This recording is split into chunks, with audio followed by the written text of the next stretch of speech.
vasito de agua? Pero de más, todo el rato. ¿Cómo estás, Bárbara? Muy bien, muy feliz de estar acá. Bárbara tiene un título que de verdad hay que tomar aliento para darlo. Es gestora de ecosistemas de emprendimientos e innovación y asesora de innovación y tecnologías emergentes en América Latina. Vamos a hablar de innovación y de tecnología, pero fundamentalmente del tema de la inteligencia artificial, que por estos días ha dado muchísimo que hablar por la pelea entre Estados Unidos y China y por lo que significa la inteligencia artificial. Contigo, Bárbara, abrimos hoy País ADN. Cuéntanos, ¿qué está pasando con la inteligencia artificial? Hay gente que está muy, muy asustada y hay otra que está muy ilusionada con lo que va a ser el futuro del mundo con la ayuda de la inteligencia artificial. Perfecto. Mira, yo creo que estamos viviendo un momento muy emocionante en la historia de la humanidad. Y hay personas que se van a quedar atrás no porque surgió la inteligencia artificial, sino que porque no la utilizan. Ese es el peor enemigo de las personas que hoy día están inmersas en una sociedad resistentes al cambio. Entonces, claramente... Habla para mí. Yo todavía tengo miedo de utilizar porque se equivoca mucho. En el aspecto específico conmigo se equivoca mucho. A ver. Se carrilea la inteligencia artificial conmigo. Mira, a ver. Tenemos que entender que a fines del año 22 surgió un momento muy crítico en el mundo de la inteligencia artificial. Surgió la inteligencia artificial generativa. ¿Qué quiere decir eso? Que en el fondo la inteligencia artificial se democratizó y quedó accesible para el uso humano en el día a día. Entonces, hoy día está muy de moda ChatGPT, ahora surgió la contraparte china con DeepSeek, y entonces resulta que hoy esta inteligencia artificial, si la sabemos utilizar a nuestro favor, nos hace personas tremendamente productivas. Por ejemplo, hay cosas tan simples. A mí me cuesta muchísimo organizar el hogar. Entonces yo le pido a la inteligencia artificial que me planifique la semana en el hogar. Le pido que me haga los menús de alimentación de los niños, de la familia. Le pido que me haga un plan de deporte, porque soy pésima para hacer deporte. Entonces, en el fondo me ayuda a organizar sistemas que para mí eran casi imposibles. Entonces, ¿qué pasa? Que yo gano mucho tiempo libre. Entonces, ese es el desafío. Puede ser hoy día lo que pasa con la inteligencia artificial, que funciona como el cerebro humano. Entonces, en el fondo se entrena con datos. Ahí está tu agua, Bárbara. Muchísimas gracias. La gente que me reprocha el tema de que yo encuentro que la inteligencia artificial se carrilee conmigo y me dicen, lo que pasa es que tienen que saber preguntarle. Y el tema está en cómo preguntamos, ¿no? Absolutamente. Mira, eso es lo que se conoce como los prompt o los prompting. Entonces tú le vas dando instrucciones a la inteligencia artificial. Tú si le haces una pregunta amplia, la inteligencia artificial te va a responder amplio. Mientras tú seas más específico en tu requerimiento, más información importante te va a ayudar. Por ejemplo, si tú estás haciendo un análisis de prensa a nivel mundial, por ejemplo, pongamos la guerra de Siria. Dile, ayúdame a encontrar las principales fuentes de información sobre la guerra de Siria.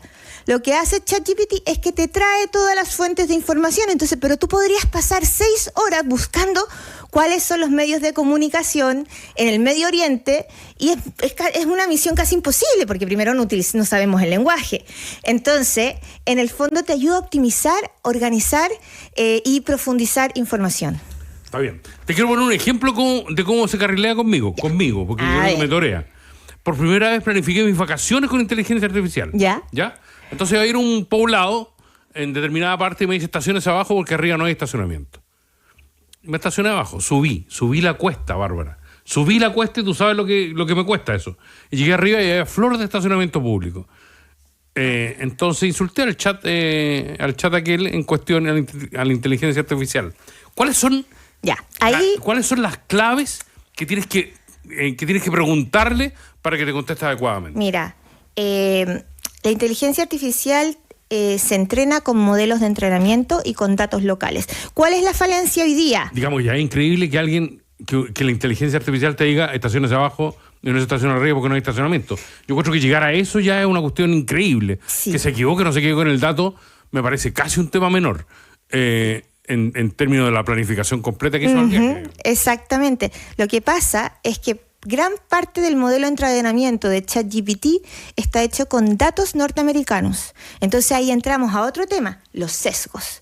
Los sesgos de los datos, los sesgos de los algoritmos. Entonces, como los modelos de entrenamiento de la inteligencia. Como que si tú entrenas a un niño a escribir, si tú le enseñas a un niño a escribir en inglés, lo único que va a hacer es pensar en inglés y toda su información y su mundo va a estar construido en ese idioma.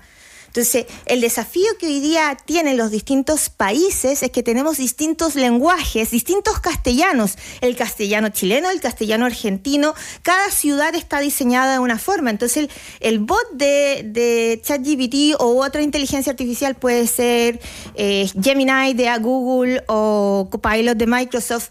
Es que toman la data, pero esa data no necesariamente está actualizada porque nadie la actualizó. ¿Y es verdad, Bárbara, que es mejor preguntar en inglés que en español? Absolutamente, porque los modelos... ¿Hay más datos en inglés? Exactamente.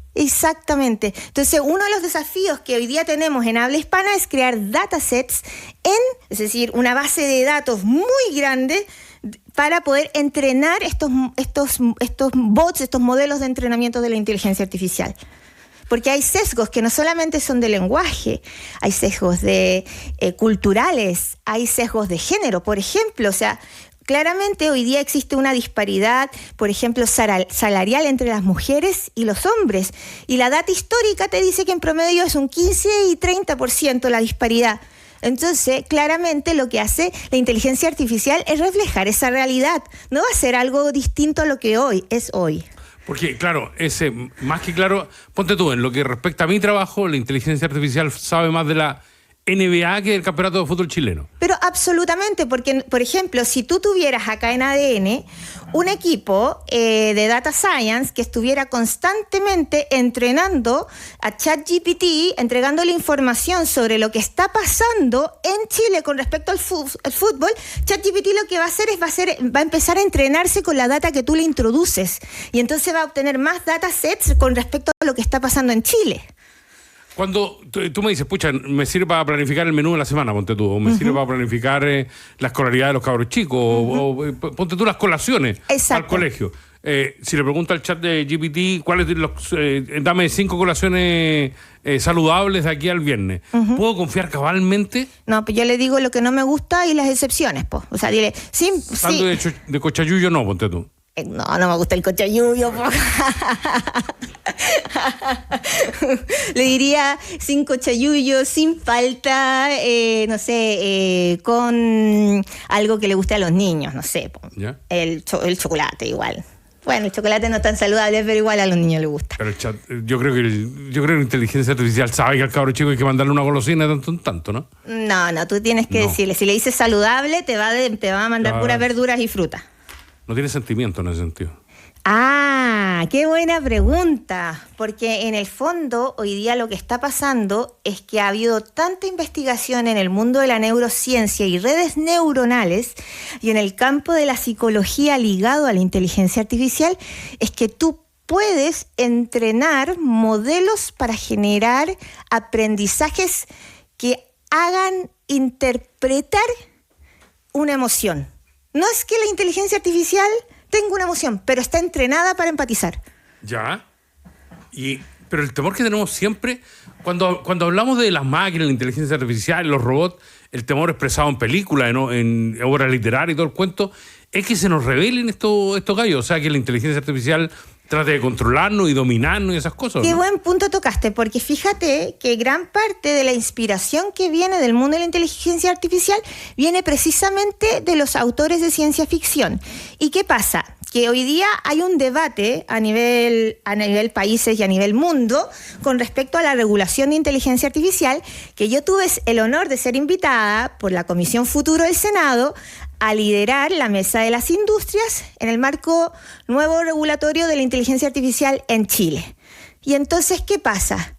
Es que como la inteligencia artificial hoy día tiene la capacidad para entrenarse a sí misma, sin duda alguna, hay áreas grises. Por ejemplo, hoy el 2025 es el momento de los agentes de IA.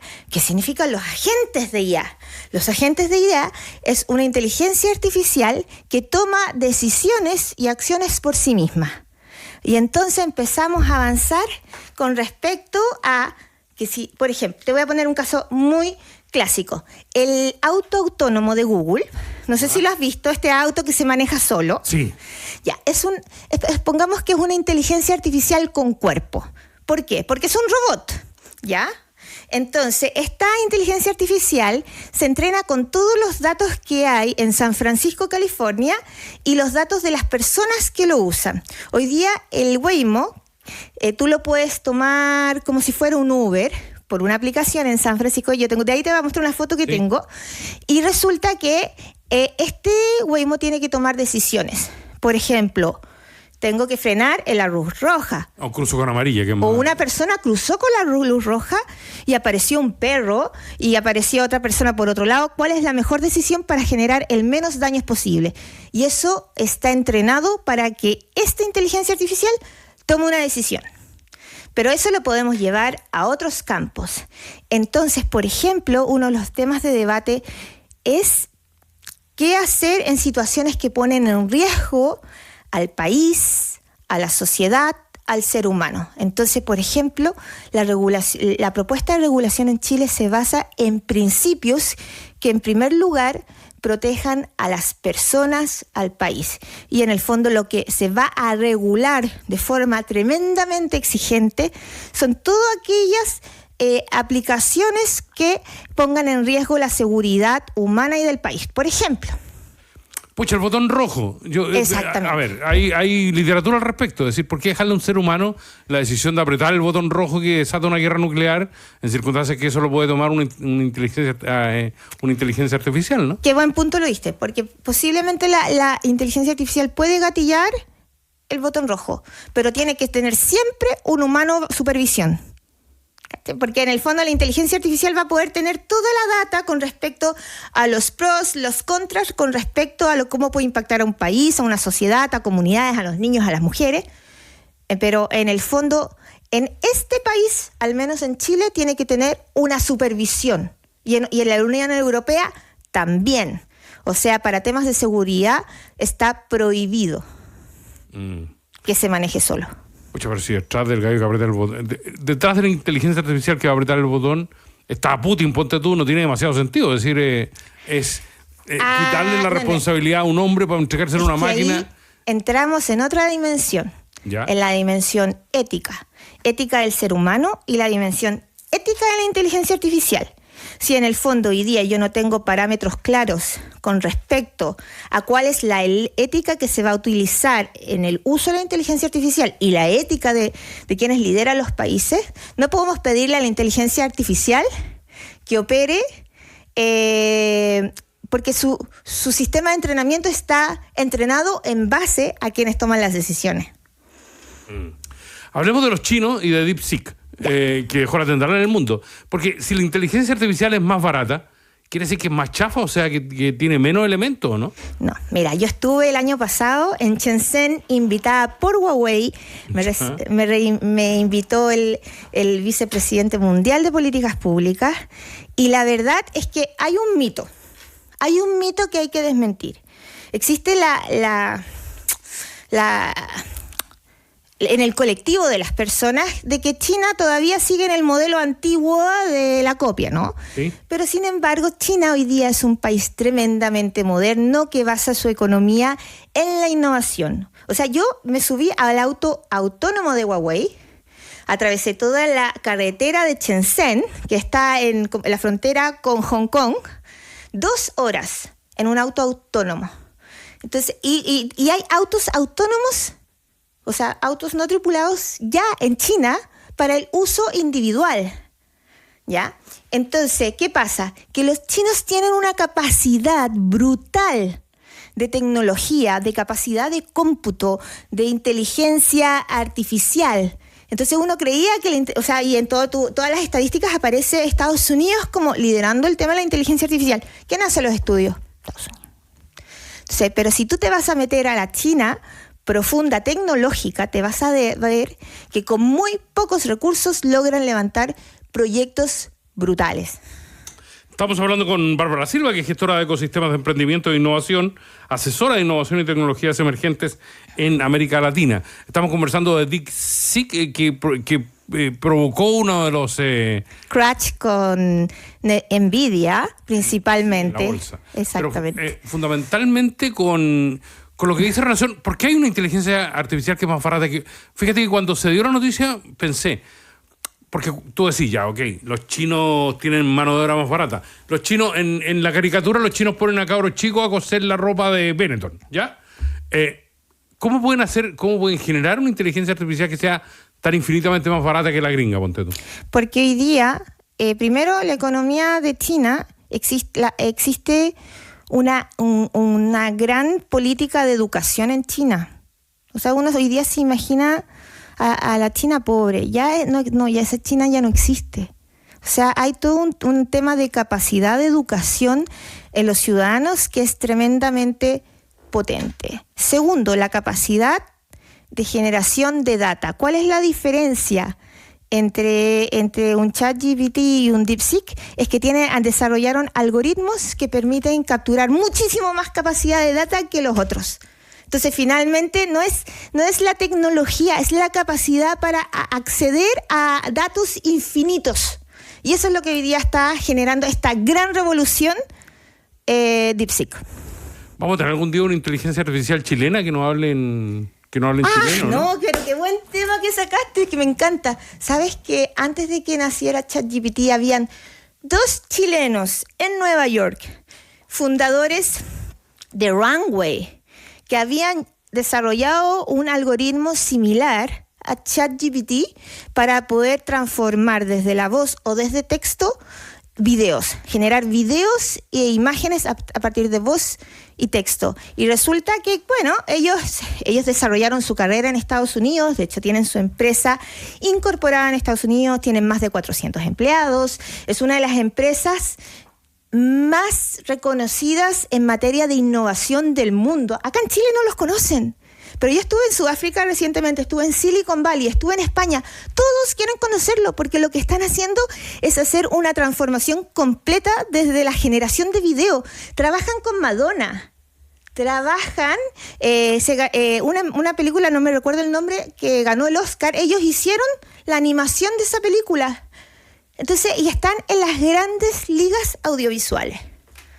Oye, Bárbara, va a llegar el momento distópico en que no sepamos, que también está expresado en la ficción en un montón de partes, que no sepamos lo que es la realidad de la ficción, ¿ya? Acabo de ver una polémica suscitada en torno a un diputado que puso una foto del presidente con Diosdado Cabello abrazado. Y el fast check le dice no, esa es una cuestión de inteligencia, o sea, es una imagen generada por inteligencia artificial, lo que podría haber generado todo un debate político muy intenso, y ha pasado 2.224 veces en el último tiempo. Sí. ¿Cómo vamos a saber distinguir lo que es real y de lo que... O sea, va a haber un gran negocio de aquellos que desarrollen plataformas que te permitan determinar rápidamente. Exactamente, sí. O sea, así como, por ejemplo, al emerger la tecnología, surgieron los fraudes y entonces se generó una nueva unidad tecnológica que se llama ciberseguridad y que en el fondo te permite bloquear todos los como phishing que están tratando de hacer en la banca o en las empresas tecnológicas, lo mismo. O sea, en el fondo hoy día hay aplicaciones para detectar fake news. Se van a cachar que mi foto con Scarlett Johansson es falsa, digamos. O sea, pucha, pero es que eres tú, obvio que te van a creer, po. ¿Se puede bloquear determinada área de la inteligencia artificial o no? ¿En qué sentido? En que ponte tú, que... lo pienso, la primera tentación es decir, bloquearle la inteligencia artificial a los cabros chicos, que solo pueda preguntarle en determinada área. Pero te lo quiero decir en términos más amplios. Es decir, los chinos son capaces de bloquear su inteligencia artificial para hacer determinado tipo de preguntas y otras no. La verdad no lo sé. Tendría que entrar a revisar, porque, por ejemplo, en China no opera Google. Opera una plataforma muy parecida a Google, que no me recuerdo el nombre, pero no es Google, ¿cachai? Entonces, ¿por qué? Porque los chinos tienen clarísimo que el petróleo del mundo es o son los datos. ¿Ya? Y entonces, ¿qué pasa? Si tú tienes un buscador con el motor de búsqueda que tiene una empresa gigante norteamericana, está constantemente generando y capturando datos. Entonces, ellos ¿qué hicieron? Tienen su Alibaba, tienen su ManyChat, pero en versión china. Es decir, todo está diseñado para esa geografía. O sea, por ejemplo... Vengo llegando a China, tienen Baidu. Pero ¿sabes qué? Me pareció tremendamente fácil engañar a los sistemas chinos con un VPN, ponte tú. O sea, teníais la chance de entrar a casi todo saltándote la barrera desde el extranjero. Entonces, había muchas advertencias. No voy a entrar nunca a Google, no voy a echar nada y todo el cuento. En los hoteles sí puedes. Sí. En los hoteles norteamericanos sí puedes. Pero de grandes cadenas, digamos. Sí. O sea, sí. Pero es como lo mismo. Tú vas a Dubái y en las cadenas norteamericanas tú puedes tomar copete, pero en todos los otros no. Está WeChat, los chinos pagan mucho por teléfono. O sea, yo no tuve forma de pagar con WeChat, no hubo caso. O sea, tuve que andar con billetes para todos lados, porque no me resultaba pagar ni con tarjeta de crédito ni con WeChat. Billete de mago. Bárbara, pregunta a la gente, déjame.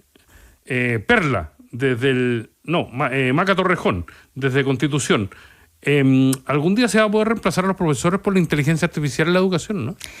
Mira, ese es un debate que está ongoing. ¿En qué sentido? En que hay temas de entrenamiento que son lógicos, que sí, efectivamente, por ejemplo, si tú generas videos con inteligencia artificial, los niños puedes generar formatos de aprendizaje muy atractivos. Pero en la educación del siglo XXI tú necesitas desarrollar nuevas habilidades, como por ejemplo, ¿cómo le desarrollo empatía a un niño? ¿Cómo le desarrollo la colaboración a un niño? ¿Cómo le entreno a un niño, por ejemplo, a cuidar su salud física, a alimentarse bien, a establecer rutinas de deporte? ¿Cómo preparo a un niño para establecer buenas relaciones sociales? El tema de la ética. Entonces, hoy día hay mucho conocimiento que puede ser entrenado con inteligencia artificial, pero el guía, el profesor, el mentor va a tener que cumplir otro rol, que es un rol de guía. Bárbara, vamos a tener una gran convención de tecnología en Chile, ¿no? Absolutamente, y estoy muy emocionada por eso. ¿Cómo se llama? Singularity Summit Chile, en su 5ª edición, es el evento de innovación tecnológica más importante de Chile que vamos a desarrollar el 3 y 4 de junio. Y se va a desarrollar en nuestro país, van a venir expertos internacionales, me imagino, ¿no? Así es, vienen expertos desde Silicon Valley, desde Europa, desde distintas partes del mundo a entregar una visión con respecto a lo que está pasando en el mundo de la innovación tecnológica y cómo esto impacta en el mundo de las empresas y en la sociedad. Entonces, aquí uno de los momentos más críticos de mi vida fue cuando en Silicon Valley fui al Museo de la Tecnología y vi los restos de Deep Blue, la computadora que le ganó a Kasparov en el ajedrez, y que la mandaron un pedazo a Washington, me quedó como la sensación clara de que, al igual que los humanos, a las grandes inteligencias artificiales, Deep Blue, para mi criterio, es la primera, también la podéis desguazar. Me dio una pena, pero bueno, en fin.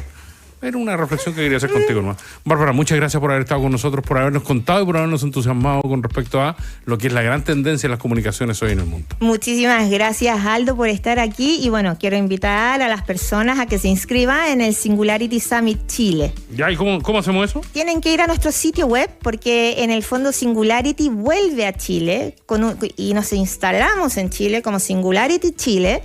Y nuestro gran primer hito es este Summit de Innovación Tecnológica y nos pueden encontrar en singularitychile.com. Ya, y ahí averiguar todo, ¿no? Así es. ¿Uno se puede inscribir? Absolutamente. Bárbara, muchas gracias. Muchísimas gracias a ti, lo pasé muy bien. Los temas del Chile de hoy están en País ADN, junto a Aldo Schiapacase.